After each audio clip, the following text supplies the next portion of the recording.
لله نحمده ونستعينه ونستغفره ونعوذ بالله من شرور أنفسنا ومن سيئات أعمالنا من يهده الله فلا مضل له ومن يضلل فلا هادي له وأشهد أن لا إله إلا الله وحده لا شريك له وأشهد أن محمدا عبده ورسوله يا أيها الذين آمنوا اتقوا الله حق تقاته ولا تموتن إلا وأنتم مسلمون يا أيها الناس اتقوا ربكم الذي خلقكم من نفس واحدة وخلق منها زوجها وبث منهما رجالا كثيرا ونساء واتقوا الله الذي تساءلون به والأرحام إن الله كان عليكم رقيبا يا أيها الذين آمنوا اتقوا الله وقولوا قولا سديدا يصلح لكم أعمالكم ويغفر لكم ذنوبكم ومن يطع الله ورسوله فقد فاز فوزا عظيما أما بعد فإن خير الحديث كتاب الله وخير الهدي هدي محمد صلى الله عليه وسلم وشر الأمور محدثاتها وكل محدثة بدعة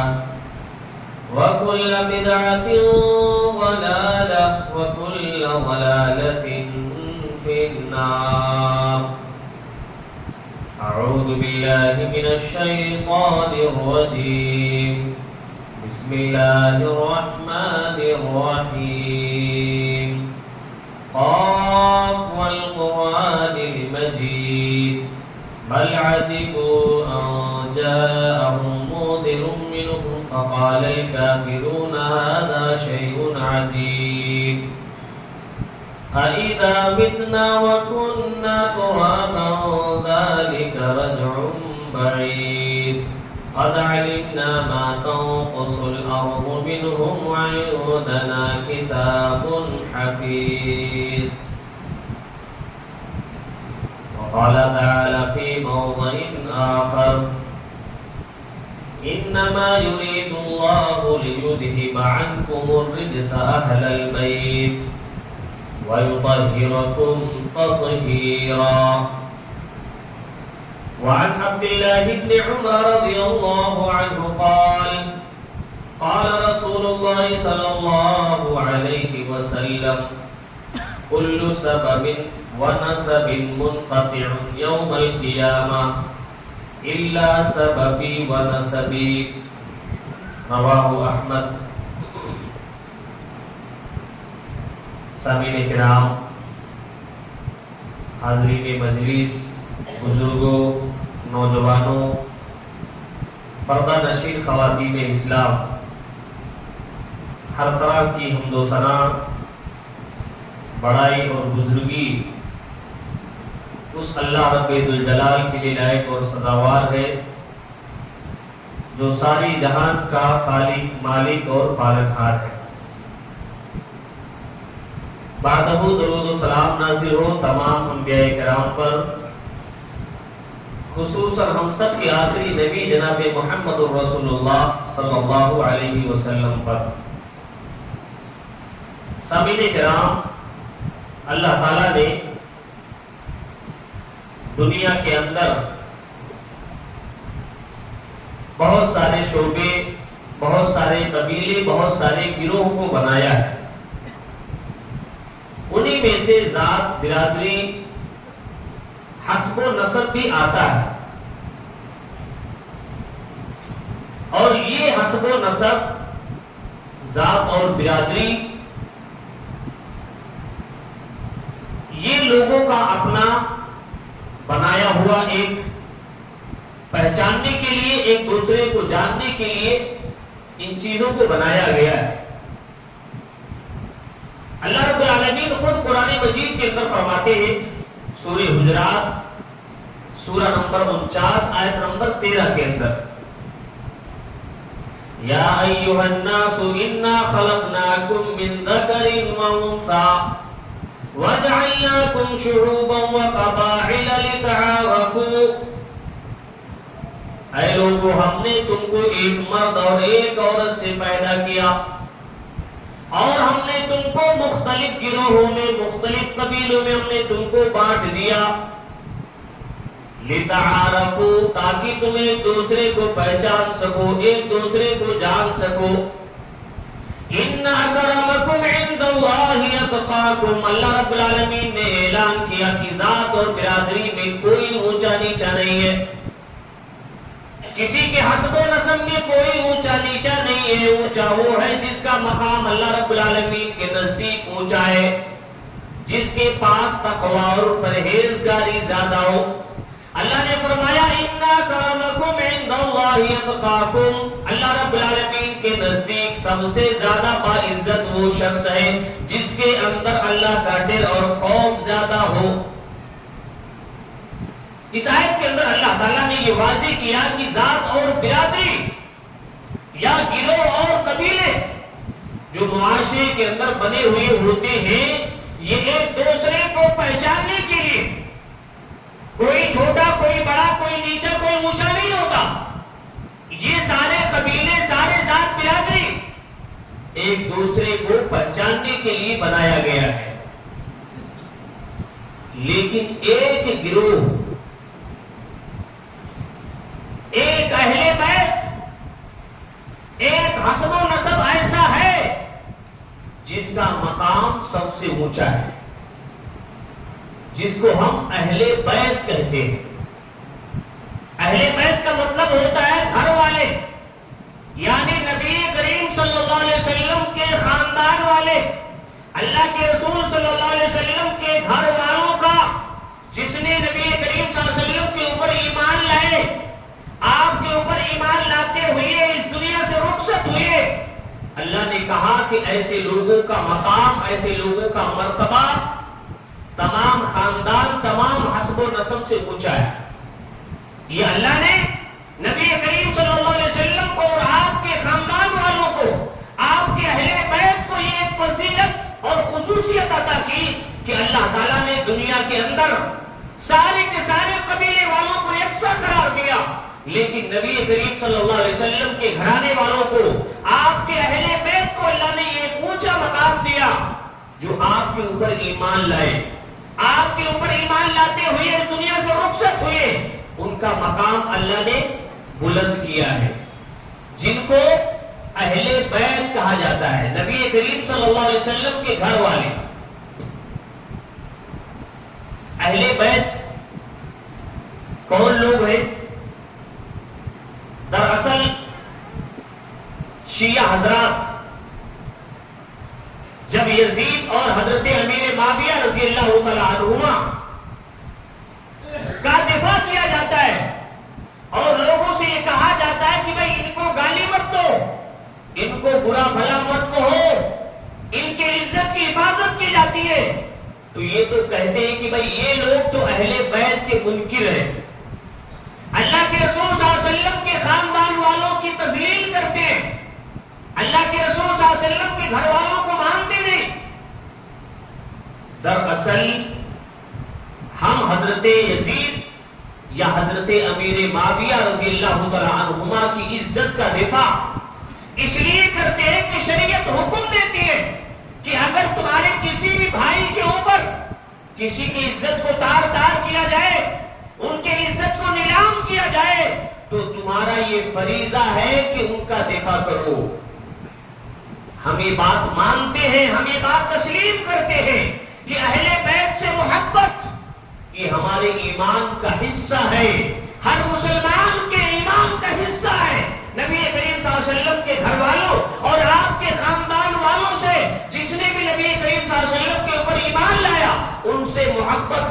ایمان کا حصہ ہے. اور ہم یہ بات بھی کہتے ہیں کہ 100 یزید مل کر کے بھی حضرت حسین رضی اللہ عنہ کے مقام کو نہیں پہنچ سکتے. دفاع کا یہ مطلب نہیں ہے, ان کے عزت کی حفاظت کا یہ مطلب نہیں ہے کہ ہم اہل بیت کی تذلیل کرتے ہیں, ہم ان کی توہین کرتے ہیں. نہیں, بلکہ عزت اور حفاظت کا مطلب یہ ہے کہ کسی کے عزت کو تار تار نہ کیا جائے, کسی کو گالی نہ دیا جائے, کسی کو برا بھلا نہ کہا جائے. اہل بیت دنیا کے اندر اللہ تعالیٰ 2 طرح کی نعمتوں سے نوازتا ہے, 2 طرح کے مقام سے اللہ تعالیٰ انسان کو نوازتا ہے. ایک مقام وہ ہوتا ہے جو انسان خود اپنی محنت سے اور اپنی جستجو سے حاصل کرتا ہے, اور دوسرا مقام ہوتا ہے جس کو اللہ تعالیٰ خود عطا کرتا ہے, جس کو موہوبی کہا جاتا ہے. اللہ تعالیٰ کی طرف سے وہ مقام و مرتبہ خود ملتا ہے. اللہ تعالیٰ نے یہ مقام اور یہ مرتبہ نبی کریم صلی اللہ علیہ وسلم اور آپ کے گھر والوں کو اللہ نے عطا کیا. اہل بیت کو, جو نبی کریم صلی اللہ علیہ وسلم کے خاندان والے ہیں, آپ کے گھر والے ہیں, سارے صحابہ کرام کا مقام اونچا ہے, لیکن ان میں سب سے اونچا مقام اللہ تعالیٰ نے اہل بیت کا رکھا ہے, نبی کریم صلی اللہ علیہ وسلم کے گھر والوں کا رکھا ہے. دلیل اللہ رب العالمین فرماتے ہیں سورہ احزاب سورہ نمبر 33 آیت نمبر 33 کے اندر, انما یرید اللہ لیذہب عنکم الرجس اہل البیت ویطہرکم تطہیرا. اللہ رب العالمین فرماتے ہیں کہ اے نبی کی بیویوں, اے نبی کریم صلی اللہ علیہ وسلم کے گھرانے والوں, اللہ رب العالمین تمہارے اوپر سے ہر طرح کی گندگی کو پاک کرنا چاہتا ہے, ہر طرح کی آلودگی کو, ہر طرح کی گندگیوں کو تمہارے اوپر سے پاک کرنا چاہتا ہے, اور تم کو مکمل طریقے سے پاک و صاف رکھنا چاہتا ہے. یہ آیت نبی کریم صلی اللہ علیہ وسلم کے گھر والوں کے بارے میں, آپ کے اہل بیت کے بارے میں نازل ہوئی. اس آیت کی شان نزول میں ایک حدیث نبی کریم صلی اللہ علیہ وسلم فرماتے ہیں, حضرت عائشہ رضی اللہ تعالیٰ عنہ روایت کرتی ہے, صحیح بخاری کی روایت ہے کہ نبی کریم صلی اللہ علیہ وسلم ایک روز صبح ایک موٹی چادر اپنے جسموں پر لٹکائے ہوئے نبی کریم صلی اللہ علیہ وسلم باہر نکلے.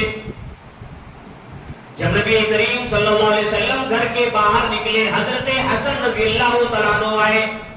نبی کریم صلی اللہ علیہ وسلم نے ان کو اپنے چادر میں سما لیا. پھر حضرت حسن کے بعد حضرت حسین آئے, ان کو بھی اللہ کے رسول صلی اللہ علیہ وسلم نے اپنی چادر کے اندر سما لیا. اس کے بعد حضرت فاطمہ رضی اللہ تعالیٰ عنہ آئی, نبی کریم صلی اللہ علیہ وسلم نے ان کو بھی اپنے چادر میں لپیٹ لیا. پھر اللہ کے رسول صلی اللہ علیہ وسلم حضرت فاطمہ کے بعد حضرت علی رضی اللہ تعالیٰ عنہ آئے اور ان کو بھی اپنی چادر میں سمیٹ لیا, اپنی بھی چادر میں ان کو بھی لگا لیا. اس کے بعد نبی کریم صلی اللہ علیہ وسلم نے قرآن مجید کی آیت پڑھی, سورہ احزاب سورہ نمبر 33 آیت نمبر 33 کی آیت اللہ کے رسول صلی اللہ علیہ وسلم پڑھتے ہیں, انما یرید اللہ لیذہب عنکم الرجس اہل البیت ویطہرکم تطہیرا, کہ اے اہل بیت اللہ تعالیٰ تمہارے اوپر سے گندگیوں کو ختم کرنا چاہتا ہے. معلوم ہوا کہ نبی کریم صلی اللہ علیہ وسلم کے اہل بیت میں سے, نبی کریم صلی اللہ علیہ وسلم کے گھر والوں میں سے حضرت حسن, حضرت حسین, حضرت فاطمہ, حضرت علی رضی اللہ تعالیٰ عنہم شامل ہیں. شیعہ حضرات کہتے ہیں کہ یہی 4 لوگ اہل بیت میں سے, اللہ کے رسول صلی اللہ علیہ وسلم کے خاندان میں, اللہ کے رسول صلی اللہ علیہ وسلم کے اہل بیت میں سے یہی صرف 4 لوگ ہیں. ان کا عقیدہ دیکھیے, بیٹی تو اہل بیت میں شامل ہے حضرت فاطمہ, لیکن ان کی ماں حضرت خدیجہ رضی اللہ تعالیٰ عنہا کو اس سے باہر کہتے ہیں. جبکہ ان 4 لوگوں کے علاوہ بھی بہت سارے لوگ ہیں جو نبی کریم صلی اللہ علیہ وسلم کے گھر والوں میں, اہل بیت میں شامل ہیں. صحیح مسلم کی 2408 نمبر کی روایت ہے. یہ لوگ کہتے ہیں کہ اہل بیت کو نہیں مانتے، جبکہ خود یہ لوگ اہل بیت کو صحیح معنوں میں نہیں مانتے. صحیح بخاری کی 2408 نمبر کی روایت ہے. حدیث کے راوی حضرت یزید ابن حیان رضی اللہ تعالیٰ عنہ کہتے ہیں کہ میں اور کچھ صحابی اور جس میں حضرت حسین ابن عمران رضی اللہ تعالیٰ عنہ بھی شامل تھے، کہتے ہیں کہ میں زید ابن ارقم رضی اللہ تعالیٰ عنہ کے پاس آیا اور ان سے کہا کہ زید ابن ارقم، آپ ایک اعلیٰ قسم کے صحابی رسول ہیں، آپ اللہ کے رسول صلی اللہ علیہ وسلم کے ساتھ آپ نے سفر کیا، اللہ کے رسول صلی اللہ علیہ وسلم کے ساتھ آپ نے لڑائی کی، اللہ کے رسول صلی اللہ علیہ وسلم کے ساتھ آپ نے حدیث ان کی بات کو سنا، اور نبی کریم صلی اللہ علیہ وسلم کے ساتھ آپ نے نماز بھی پڑھی. آپ ایسی حدیث بیان فرمائیں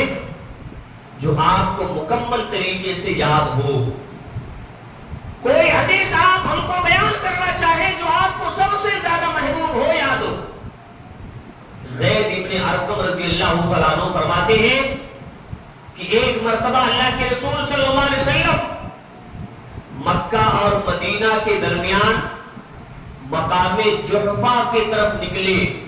جس کو مقام خم بھی کہا جاتا ہے. حضرت زید ابن ارقم فرماتے ہیں کہ اللہ کے رسول صلی اللہ علیہ وسلم مقام خم یا مقام جحفہ پر آئے اور نبی کریم صلی اللہ علیہ وسلم نے اپنے صحابہ کو خطبہ دیا، نصیحت کی. نصیحت کرتے ہوئے اللہ کے رسول صلی اللہ علیہ وسلم نے فرمایا کہ اے میرے صحابہ، میں تمہارے درمیان دو چیزیں چھوڑ کر کے جا رہا ہوں. اللہ کے رسول صلی اللہ علیہ وسلم نے فرمایا ایک کتاب اللہ. اللہ کے رسول صلی اللہ علیہ وسلم نے فرمایا کہ یہ اللہ کی کتاب تمہارے لیے نور اور ہدایت کا ذریعہ ہے. دوسری چیز اللہ کے رسول صلی اللہ علیہ وسلم نے فرمایا وَأَهْلُ بَيْتِي، اپنے گھر والوں کو میں تمہارے درمیان چھوڑ کر کے جاتا ہوں. اُذَكِّرُكُمُ اللَّهُ فِي أَهْلِ بَيْتِي، اللہ کے رسول صلی اللہ علیہ وسلم صحیح بخاری کے الفاظ 3 مرتبہ کا اللہ کے رسول صلی اللہ علیہ وسلم نے کہا کہ میرے گھر والوں کے بارے میں، میرے اہل بیت کے بارے میں تم اللہ سے ڈرنا، اللہ سے خوف کھانا. حضرت یزید ابن حیان کہتے ہیں میں نے سوال کیا کہ اے زید ابن ارقم، اہل بیت کون ہے؟ اہل بیت کون ہے؟ تو انہوں نے کہا کہ جن کے اوپر اللہ تعالیٰ نے صدقے کے مال کو حرام کر دیا ہے. اور زید ابن ارقم نے یہ بھی پوچھا کہ کیا نبی کریم صلی اللہ علیہ وسلم کی بیویاں آپ کے گھر والوں میں، آپ کے اہل بیت میں شامل نہیں ہے؟ زید ابن ارقم نے جواب دیا نساؤہ من اہل بیتہ. صحیح بخاری کے واضح الفاظ ہے کہ اللہ کے رسول صلی اللہ علیہ وسلم کی بیویاں بھی اہل بیت میں، اللہ کے رسول صلی اللہ علیہ وسلم کے گھرانے میں وہ بھی شامل ہیں. لیکن شیعہ حضرات واضح الفاظ میں اس کی تردید کرتے ہیں. حضرت زید ابن ارقم نے کہا کہ جن کے اوپر اللہ نے زکات کے مال کو، صدقہ کے مال کو حرام قرار دیا ہے، وہ بھی اہل بیت میں شامل ہیں. حضرت یزید ابن حیان کہتے ہیں میں نے پوچھا وہ کون لوگ ہیں جن کے اوپر اللہ تعالیٰ نے زکات اور صدقات کے مال کو حرام قرار دیا ہے. زید ابن ارقم نے کہا کہ وہ آل علی رضی اللہ عنہ کے گھر والے، آل عقیل، حضرت عقیل رضی اللہ عنہ کے گھر والے، آل جعفر، حضرت جعفر رضی اللہ عنہ کے گھر والے، اور چوتھا نام لیا آل عباس، عباس ابن عبد المطلب کے گھر والے. اتنے لوگوں کو اہل بیت میں شامل کر کے گنایا زید ابن ارقم رضی اللہ عنہ نے. تو ان 4 لوگوں کے گھرانوں میں جس نے بھی نبی کریم صلی اللہ علیہ وسلم کے اوپر ایمان لائے وہ اہل بیت میں شامل ہیں. آل علی، آل جعفر، آل عقیل، آل عباس، یہ پورے مل کر کے نبی کریم صلی اللہ علیہ وسلم کا خاندان بنتا ہے۔ اہل بیت جن کو کہا جاتا ہے، جن کی خصوصی فضیلت اللہ تعالیٰ نے قرآن مجید کے اندر ذکر کیا ہے، اور نبی کریم صلی اللہ علیہ وسلم نے بھی ان کی فضیلت کو ذکر کیا ہے۔ اللہ کے رسول صلی اللہ علیہ وسلم فرماتے ہیں، مسند احمد کی روایت ہے، حضرت عبداللہ ابن عمر رضی اللہ تعالیٰ عنہ فرماتے ہیں، کل سبب ونسب منقطع یوم القیامہ الا سببی ونسبی۔ اللہ کے رسول صلی اللہ علیہ وسلم فرماتے ہیں، قیامت کے دن سارے حسب و نسب ختم کر دیے جائیں گے، سب کٹ جائیں گے، ساری رشتہ داریاں ختم ہو جائیں گی، لیکن میرا نسب، میرا خاندان، میری رشتہ داریاں قیامت کے دن باقی رہیں گی۔ یہ اللہ کے رسول صلی اللہ علیہ وسلم کے گھرانے والوں کا، اہل بیت کی فضیلت اللہ کے رسول صلی اللہ علیہ وسلم نے واضح کیا، تو گویا کی شریعت اسلامیہ میں اہل بیت جو نبی کریم صلی اللہ علیہ وسلم کے گھرانے والے ہیں، ان کی خصوصی فضیلت کا ذکر کیا۔ ہم ان کو مانتے ہیں، ہم ان کو تسلیم کرتے ہیں، لیکن یہ لوگ کہتے ہیں کہ بھائی یہ لوگ تو اہل بیت کی تذلیل کرتے ہیں، ان کی توہین کرتے ہیں۔ کسی کے عزت کی دفاع کرنا یہ کسی دوسرے آدمی کی تذلیل کا سبب نہیں بنتا ہے۔ تو ان لوگوں کو اہل بیت کہا گیا۔ معلوم ہوا کہ نبی کریم صلی اللہ علیہ وسلم کی بیویاں بھی اہل بیت میں شامل ہیں۔ یہ لوگ یعنی شیعہ حضرات، ان کے عقیدے، ان کے اخلاق و کردار جب آپ گہرائی سے پڑھنے کی کوشش کریں گے، ان کا مطالعہ کریں گے، تو معلوم ہوگا کہ دنیا کے اندر سب سے زیادہ دھوکے دینے والے قوم ہیں۔ یہ لوگ چاہتے ہیں کہ جیسے ہم اہل بیت سے محبت کرتے ہیں، جیسے وہ چاہتے ہیں کہ جھوٹے دعوے ہم کرتے ہیں، ویسے دوسرے لوگ بھی ان کے بہکاوے میں آئیں، لیکن ہم اہل بیت سے، نبی کریم صلی اللہ علیہ وسلم کے گھر والوں سے، نبی کریم صلی اللہ علیہ وسلم کے خاندان والوں سے ویسے محبت کرتے ہیں، ویسے محبت کی تعلیم دیتے ہیں جس طریقے سے شریعت اسلامیہ نے ہم کو بتایا ہے۔ ان کے شان میں غلو نہیں کرتے، ان کے شان میں ان کو شان کو بڑھاتے نہیں، جتنا شریعت سے ثابت ہے اتنا ہم مانتے ہیں۔ یہ لوگ کہتے ہیں حضرت عائشہ رضی اللہ تعالیٰ عنہ کے بارے میں ان کا عقیدہ ہے، غور کریں، جبکہ حضرت عائشہ رضی اللہ تعالیٰ عنہ بھی اہل بیت میں شامل ہیں، ان کے بارے میں شیعوں کا عقیدہ یہ ہے کہ جب ان کا 12واں امام آئے گا، شیعوں کا جب 12واں امام آئے گا تو حضرت عائشہ رضی اللہ تعالیٰ عنہ کی قبر کو کھود کر کے نعوذ باللہ ان کو حد لگائی جائے گی، ان کو کوڑے لگائے جائیں گے، ان کے اوپر حد جاری کی جائے گی۔ یہ ان کا اہل بیت سے محبت کی دلیل ہے، یعنی ان کی اہل بیت سے محبت ظاہری ہے، حقیقی معنوں میں یہ ان سے بھی نفرت کرتے ہیں۔ حضرت ابو بکر صدیق رضی اللہ تعالیٰ عنہ کو کھلے الفاظ میں گالی دیتے ہیں، حضرت عمر فاروق کو ظلم کے ظالم کہتے ہیں، حضرت عثمان غنی کو ظالم کہتے ہیں، جبکہ حضرت ابو بکر صدیق رضی اللہ تعالیٰ عنہ نے، حضرت عمر فاروق رضی اللہ تعالیٰ عنہ نے انصاف کے ساتھ ان کے معاملے میں فیصلہ کیا۔ شیعہ حضرات کہتے ہیں کہ ابو بکر صدیق رضی اللہ تعالیٰ عنہ نے حضرت فاطمہ رضی اللہ تعالیٰ عنہ اور حضرت علی رضی اللہ تعالیٰ عنہ کے اوپر ظلم کیا۔ کیسا ظلم؟ نبی کریم صلی اللہ علیہ وسلم کے انتقال کے بعد، اللہ کے رسول صلی اللہ علیہ وسلم کی وفات کے بعد، حضرت فاطمہ رضی اللہ تعالیٰ عنہ ابو بکر صدیق رضی اللہ تعالیٰ عنہ کے پاس وراثت کا مال لینے کے لیے آئی، مانگنے کے لیے آئی، باغ خدق کا سوال کیا، کہا کہ اس میں ہمارا حصہ دیجئے۔ ابو بکر صدیق رضی اللہ تعالیٰ عنہ نے نبی کریم صلی اللہ علیہ وسلم کے فرمان کے ذریعہ فیصلہ کیا۔ غور کریں، حضرت ابو بکر صدیق رضی اللہ تعالیٰ عنہ نے کہا کہ اے فاطمہ، نبی جب اس دنیا سے رخصت ہوتا ہے، نبی کا خود فرمان ہے کہ جب نبی اس دنیا سے رخصت ہوتا ہے اس کے مال کا، اس کے جائیداد کا کوئی وارث نہیں ہوتا ہے،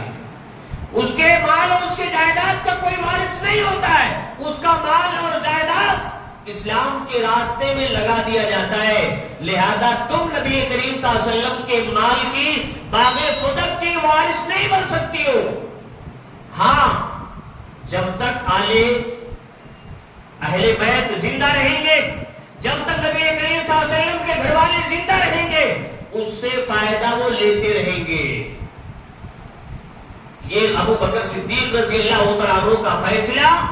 حدیث کے ذریعہ، اللہ کے رسول صلی اللہ علیہ وسلم کے فرمان کے ذریعہ ابو بکر صدیق نے جب فیصلہ کیا تو یہ لوگ کہتے ہیں کہ ابو بکر صدیق نے ان کے اوپر ظلم کیا، حضرت فاطمہ کے اوپر ظلم کیا، جبکہ عین کتاب و سنت کے مطابق ابو بکر صدیق رضی اللہ تعالیٰ عنہ نے حضرت فاطمہ رضی اللہ تعالیٰ عنہ کے بارے میں فیصلہ کیا۔ البتہ بعض روایتوں میں یہ بھی ہے کہ حضرت علی رضی اللہ تعالیٰ عنہ بھی آئے اور کہنے لگے کہ اے ابو بکر صدیق، حضرت فاطمہ رضی اللہ تعالیٰ عنہ کا جو وراثت ہے وہ ان کے حوالے کر دیجئے، ان کو دے دیجئے، قرابت داری کا خیال کیجئے۔ ابو بکر صدیق رضی اللہ تعالیٰ عنہ رونے لگے، قسم کھا کر کے کہا کہ علی، میں اپنے قرابت داروں سے، اپنے رشتہ داروں سے زیادہ محبوب نبی کریم صلی اللہ علیہ وسلم کے رشتہ داروں کو سمجھتا ہوں، اپنے رشتہ داروں سے کہیں زیادہ نبی کریم صلی اللہ علیہ وسلم کے رشتہ داروں کو اپنے رشتہ داروں سے معزز اور زیادہ قرابت دار سمجھتا ہوں۔ یہ صحیح بخاری کی روایت ہے جس سے معلوم ہوا کہ جو شیعہ حضرات ابو بکر صدیق رضی اللہ تعالیٰ عنہ کے اوپر یہ ظلم لگاتے ہیں، یہ الزام لگاتے ہیں کہ حضرت فاطمہ رضی اللہ تعالیٰ عنہ کے اوپر انہوں نے ظلم کیا، وہ بے بنیاد ہے۔ ابو بکر صدیق رضی اللہ تعالیٰ عنہ نے انصاف کے ساتھ فیصلہ کیا۔ ایک اور الزام ان کے اوپر، صحابہ اکرام کے اوپر، خلفائے راشدین کے اوپر شیعوں کے طرف سے لگایا جاتا ہے کہ انہوں نے حضرت علی رضی اللہ تعالیٰ عنہ کے اوپر بھی ظلم کیا۔ نبی کریم صلی اللہ علیہ وسلم کے بعد امامت کے حقدار حضرت علی رضی اللہ تعالیٰ عنہ تھے۔ شیعوں کے ہاں خلافت نہیں ہے، وہ امامت مانتے ہیں۔ حضرت علی کے بعد کہتے ہیں کہ اللہ کے رسول صلی اللہ علیہ وسلم کی وفات کے بعد خلافت، امامت کے حقدار حضرت علی رضی اللہ تعالیٰ عنہ تھے۔ انہوں نے ظلماً ابو بکر صدیق نے، حضرت عمر فاروق نے، حضرت عثمان غنی نے حضرت علی رضی اللہ تعالیٰ عنہ کو دھوکہ دے کر کے، ان کے اوپر ظلم کر کے انہوں نے لے لیا، چھین لیا۔ لیکن جب کتاب و سنت کو دیکھیں گے تو پتہ یہ چلتا ہے کہ خلافت کا سب سے زیادہ حقدار حضرت ابوبکر صدیق تھے۔ یہ لوگ خود اہل بیت کو مانتے لیکن اہل بیت کی بات کو نہیں مانتے۔ اللہ کے رسول صلی اللہ علیہ وسلم عبداللہ ابن عمر رضی اللہ تعالیٰ عنہ روایت کرتے ہیں، سنن ابی داؤد کی روایت ہے کہ ہم لوگ نبی کریم صلی اللہ علیہ وسلم کے زمانے ہی میں یہ بات کیا کرتے تھے کہ اللہ کے رسول صلی اللہ علیہ وسلم سے کے بعد سب سے افضل ابو بکر صدیق رضی اللہ تعالیٰ عنہ ہے۔ کہتے ہیں کہ یہ بھی بات کیا کرتے تھے کہ ابو بکر صدیق کے بعد حضرت عمر فاروق رضی اللہ تعالیٰ عنہ سب سے افضل ہیں، ان کے بعد حضرت عثمان غنی رضی اللہ تعالیٰ عنہ ہیں، ان کے بعد حضرت علی رضی اللہ تعالیٰ عنہ ہیں۔ سنن ابی داؤد کی یہ روایت بتاتی ہے کہ اللہ کے رسول صلی اللہ علیہ وسلم کے زمانے میں خلافت کس طرح آئے گی، خلافت کا حقدار کون ہوگا، سب سے پہلا خلیفہ کون ہوگا، یہ اللہ کے رسول صلی اللہ علیہ وسلم کے زمانے ہی میں طے ہو گیا تھا کہ نبی کے بعد سب سے پہلے خلیفہ حضرت ابو بکر صدیق ہوں گے۔ لیکن الزام لگاتے ہیں، ابو بکر صدیق کو گالی دیتے ہیں کہ انہوں نے ظلم کر دیا حضرت علی کے اوپر۔ ایک دوسری روایت سے بات بالکل واضح ہو جائے گی۔ محمد ابن حنفیہ یہ حضرت علی رضی اللہ تعالیٰ عنہ کے بیٹے ہیں۔ میں نے پہلے کہا کہ شیعہ حضرات اہل بیت کی بات تو کرتے ہیں، ان کے فضیلت کی بات تو کرتے ہیں، ان کو یاد کرتے ہیں لیکن اہل بیت کی بات کو بھی نہیں مانتے. محمد ابن حنفیہ رضی اللہ تعالیٰ عنہ حضرت علی رضی اللہ تعالیٰ عنہ کے بیٹے ہیں. محمد ابن حنفیہ کہتے ہیں کہ میں نے اپنے ابو جان سے سوال کیا. حضرت علی سے محمد ابن حنفیہ نے پوچھا کہ ابو جان ای الناس خیر بعد النبی صلی اللہ علیہ وسلم. محمد ابن حنفیہ کہتے ہیں کہ میں نے اپنے والد محترم حضرت علی سے سوال کیا کہ ابو جان نبی کریم صلی اللہ علیہ وسلم کے بعد لوگوں میں سب سے افضل کون ہے؟ فقال علی حضرت ابو بکر. قال ثم ای الناس پھر لوگوں میں کون ہے؟ حضرت علی رضی اللہ تعالیٰ عنہ فرمانے لگے ثم عمر. کہتے ہیں کہ ان کے بعد عمر ابن خطاب ہے. محمد ابن حنفیہ کہتے ہیں کہ میں ڈر گیا سوال کرنے سے کہ اس کے بعد حضرت عثمان غنی کا نام لے کے میں نے سوال کو پلٹ دیا. محمد ابن حنفیہ کہتے ہیں کہ میں نے سوال کو گھما دیا, کہا کہ اس کے بعد تو آپ ہی سب سے افضل ہوں گے, حضرت عمر کے بعد آپ ہی سب سے افضل ہوں گے. قال لا, حضرت علی رضی اللہ تعالیٰ عنہ نے کہا کہ حضرت عمر کے بعد میں سب سے افضل نہیں ہوں. جبکہ شیعہ حضرات کہتے ہیں کہ سب نے خلفائے راشدین نے تینوں خلیفہ نے حضرت علی کے اوپر ظلم کیا, جبکہ حضرت علی رضی اللہ تعالیٰ عنہ خود فرماتے کہ حضرت عثمان غنی سے زیادہ افضل میں نہیں ہوں. یہ صحیح روایت بتاتی ہے کہ حضرت علی رضی اللہ تعالیٰ عنہ بھی بات کو مانتے تھے کہ خلافت کا حقدار میں نہیں, سب سے پہلے خلافت کا حقدار حضرت ابو بکر صدیق ہے. تو معلوم ہوا کہ حضرت یزید یا امیر معاویہ رضی اللہ عنہما کی عزت کا دفاع کرنا اہل بیت کی توہین نہیں ہے. اہل بیت کی مقام, اہل بیت کی فضیلت, نبی کریم صلی اللہ علیہ وسلم کے گھرانے والوں کی فضیلت, ان کا مقام اپنی جگہ برقرار ہے. ان کے دفاع کا مطلب یہ ہے کہ ایک صحابی